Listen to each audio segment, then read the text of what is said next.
Hello, my name is Laura Schumann, and today I'm going to be doing a presentation on the identification of stakeholders and the means with which to communicate with them on the Stockwell Street New Architecture and Construction School owned by Greenwich University.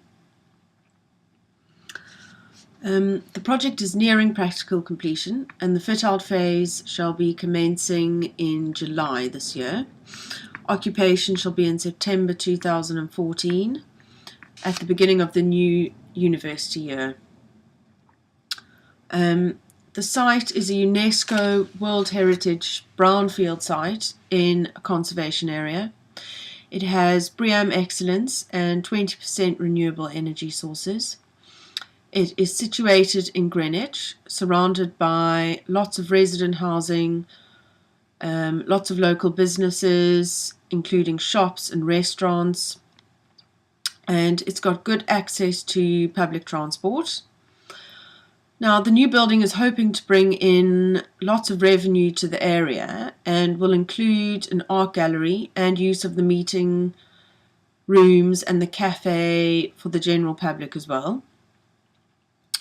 So, firstly, it is important to identify the term stakeholder. A stakeholder, as defined by Freeman in 1984, is any group or individual who can affect or is affected by the achievement of an organization's purpose. So, in relation to construction, a stakeholder can be any of the following. It can be the client, the principal contractor, anyone in the design team, the local residents, the local community, and the end users of the building, because they all have a stake in the building. It could either affect them negatively or positively, but the aim is to have a communication plan in place which ensures that all stakeholders' needs are met in order for the project to be a success. So, as I was saying, it is paramount that stakeholders are identified right at the beginning of a project, that they're classified and assigned a communication strategy depending on their interest and power to influence the project. During the length of the project, from implementation to completion, the stakeholders may move depending on their interest and power over the project and how these two factors change. So there'll be some stakeholders who at the beginning of the project need to be very involved. For instance, say the local residents, they need to be made aware that there's going to be a new building, there's going to be planning permission, they can go against that. So they will need to be communicated to frequently in order to gain their interest in the project, because by them not agreeing to it, it could mean that the project could not go ahead. So a key element of any construction project is to communicate with the stakeholders. A communication plan needs to be developed at the outset, as well as a stakeholder engagement strategy. And different stakeholders, as mentioned, will have different needs at different stages of the project. Now, this assignment is going to focus on the handover stage of Stockwell Street and the stakeholders at that time and at this time, like pre-handover. So it is important to ensure that the channels used for communication are discussed and set up at the beginning of a project. So there are a few things that will need to be done. Setting up of email and phone distribution lists for internal and external stakeholders, creation of a central network location for storage of all the project info, creation of templates for presentations, status reports and meeting minutes, any scheduling of conference calls if required, shared project calendars, and stakeholders need to know how to access intranet websites. So as the date for handover gets closer, the communication requirements will change, as mentioned. Some stakeholders will need more or less information as the project moves forward. And unplanned communications will also need to be prepared for. For example, an urgent email may be sent and not received, so a phone call will need to be made and could be more effective. So let's just move to the next slide. Stakeholders can be classified as internal or external stakeholders. And internal stakeholders can further be defined by those individuals or groups that are part of the organisation. So those would be employees of Greenwich University, the deans and the chancellors. And the external stakeholders are those who are affected by the project in a significant way, but not directly involved in the actual execution of the project. So that would be neighbours and community. They don't need to know everything that the project manager needs to know, but they are still stakeholders. They're just externally involved. So then you further get the internal stakeholders, which are divided into demand and supply, those demanding something from the project and those supplying something to the project. The stakeholders that I've put into the supply box are the project managers and contract admin, who are Fanshawe, the main contractor, Osborne, the architect, Hennigan Peng, building engineer and sustainability consultant, which is Hawley, the structural engineer, which is Alex Baxter Associates, quantity surveyors, which are Fanshawe, planning consultant, drivers, Jonas Deloitte. Those are just to mention a few in the supply. The stakeholders in the demand section are the University of Greenwich Court of Governors, the Dean of the Greenwich Maritime Institute, who is Professor Christopher Bellamy, the University of Greenwich Chancellors and Vice-Chancellors, the head of the School of Architecture, which is Neil Spiller, and then the demand can be further broken down into end users. Now, the end users are, of course, the University of Greenwich students, the current ones and the new ones, University of Greenwich staff, lecturers, admin staff, the people who are going to be providing the services, the service providers, security, cleaning, maintenance staff, the tenants of the retail units, and the end users of the gallery, cafe, conference and meeting rooms, and TV studios.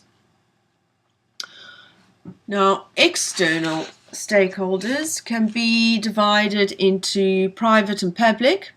So some examples of the private external stakeholders are BREEAM, non-government organisations, the local residents, local landowners, and then stakeholders in the public are the national government, the local authority, the fire officer, emergency services, and Transport for London.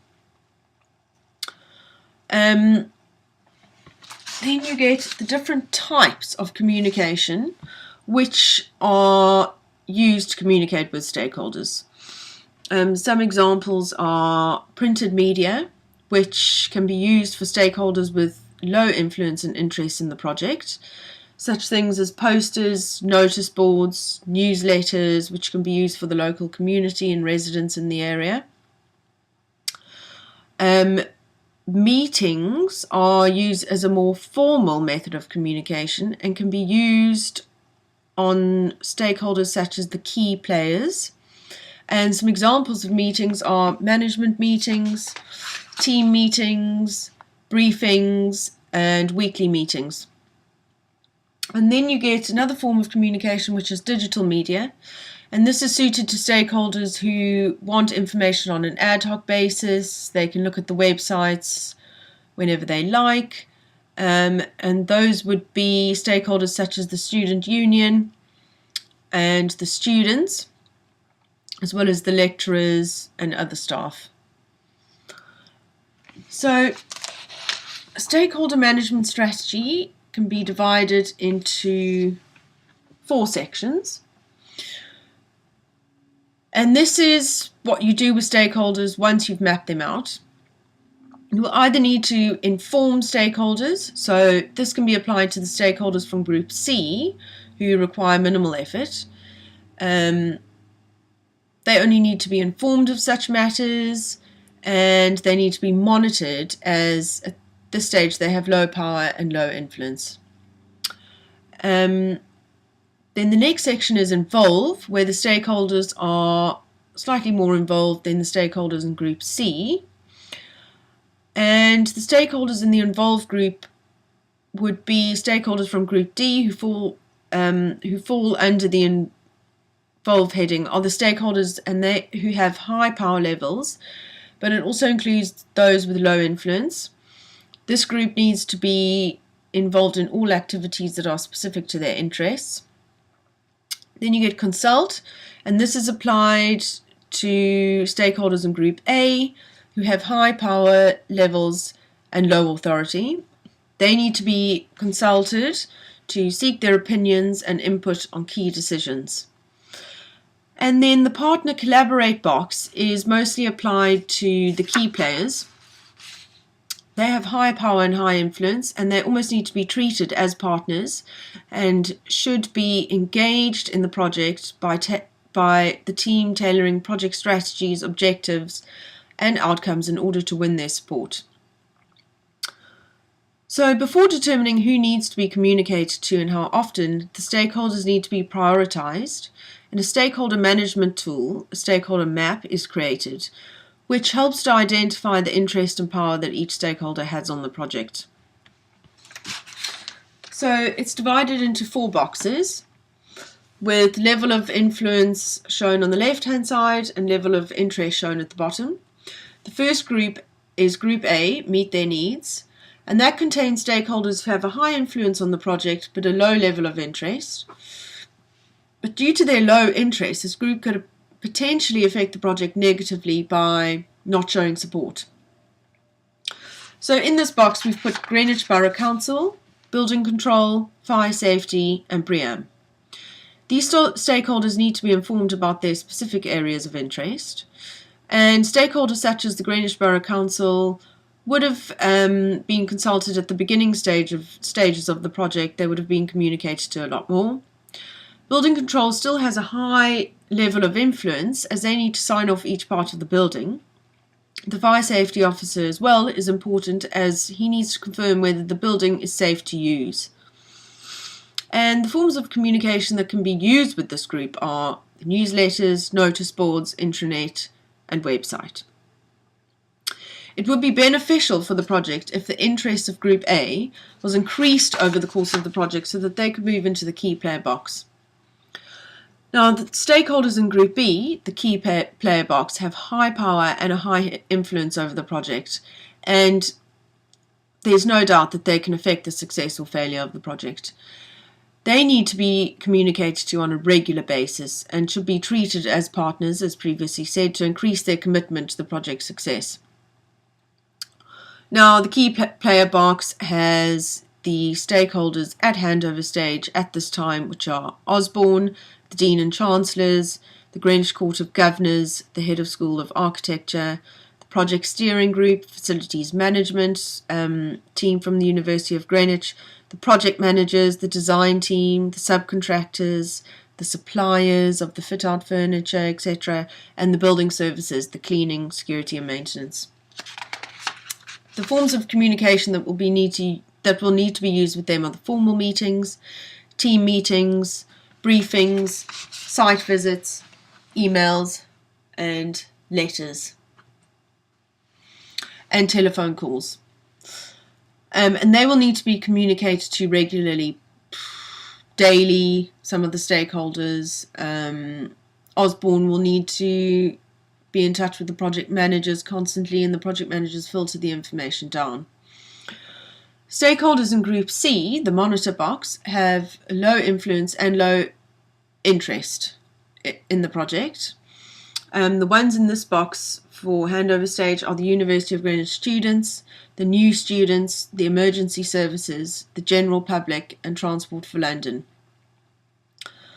National Rail. They will be communicated to with general communication in the form of websites, newsletters, notice boards, and social media.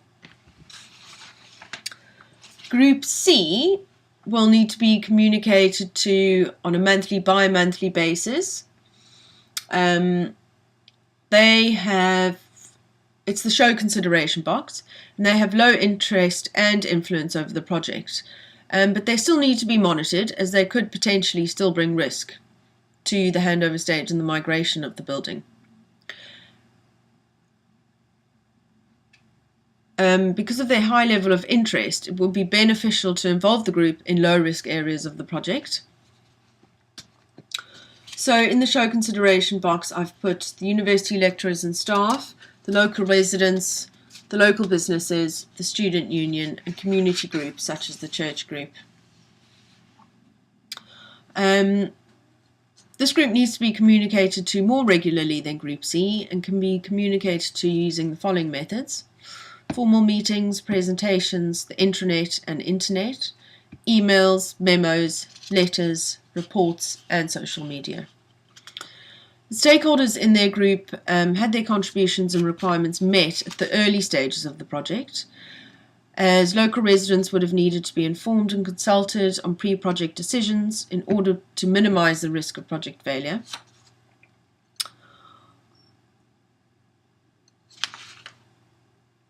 For the current and handover stage of the project, sorry about that. So, what information needs to be communicated to stakeholders and by whom?